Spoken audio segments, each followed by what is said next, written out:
Innova ഉണ്ടെന്ന് നമ്മുടെ അടുത്ത് കുറെ പേര് ചോദിക്കുന്നുണ്ട്. നമ്മൾ ഇന്ന് കൊണ്ടുവന്നിരിക്കുന്നത് ഒറിജിനൽ കേരള രജിസ്ട്രേഷനിൽ നിൽക്കുന്നത്, അതും സിംഗിൾ ഓണർഷിപ്പിൽ നിൽക്കുന്ന വണ്ടിയാണ്. ബാക്കി നമ്മുടെ മനസ്സാധിക്കും പറയും പറഞ്ഞോ, എല്ലാം പറഞ്ഞല്ലോ.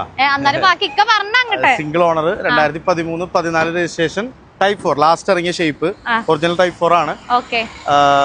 1,25,000 കിലോമീറ്റർ ഓടിയിട്ടുള്ളൂ. നോർമലി ഈ ഇന്നോവ നിയർലി ഒരു 1 lakh അടുപ്പിച്ചൊക്കെ വരുന്നത് നമ്മുടെ കയ്യിലും കുറെ നാളുകൾക്ക് ശേഷം ആദ്യമാണ്. കൂടുതലും 2 ലക്ഷത്തിന് മുകളിലുള്ള വണ്ടികളാണ് കൂടുതലും വരുന്നത്. പിന്നെ അതത്ര ഓണർഷിപ്പ് ആണെന്നുണ്ടെങ്കിൽ ഞാൻ കുറെ നാൾക്ക് ശേഷമാണ് സിംഗിൾ ഓണർ വണ്ടി കാണുന്നത്. അതായിരുന്നു registration. Single owner company service, full to full company service ആണ് വണ്ടി. വില ഇത്തിരി കൂടുതലാണ് ചോദിക്കുന്നത്, 10,500 അത് ചോദിക്കുന്നത്. പക്ഷെ നെഗോഷ്യബിൾ ആണ്. അതെ, ഡയറക്ട് പാർക്ക് ആൻഡ് സെയിൽ വന്നിരിക്കുന്ന വണ്ടിയാണ്. റീപ്ലേസ്മെന്റ് ഒന്നുമില്ല, ഫുൾ ടു ഫുൾ ഹിസ്റ്ററി ഉള്ള വണ്ടിയാണ്. അത് കാണുമ്പോ അറിയാം, കാണുമ്പോ എല്ലാം ചെക്ക് ചെയ്ത് നോക്കുമ്പോഴും അറിയാം. അത് ഹിസ്റ്ററി ഒക്കെ പ്രൊവൈഡ് ചെയ്യും നമ്മൾ. അപ്പൊ നിങ്ങൾ ചോദിക്കുന്ന റേറ്റ് ഒക്കെ കേട്ടല്ലോ. അപ്പൊ ആർക്കെങ്കിലും ഇന്നോവ എടുക്കാൻ ഇൻട്രസ്റ്റഡ് ആണെന്നുണ്ടെങ്കിൽ ഞാൻ താഴെ കോൺടാക്ട് നമ്പർ കൊടുത്തേക്കാം, അതിലേക്ക് വിളിച്ചോട്ടാ.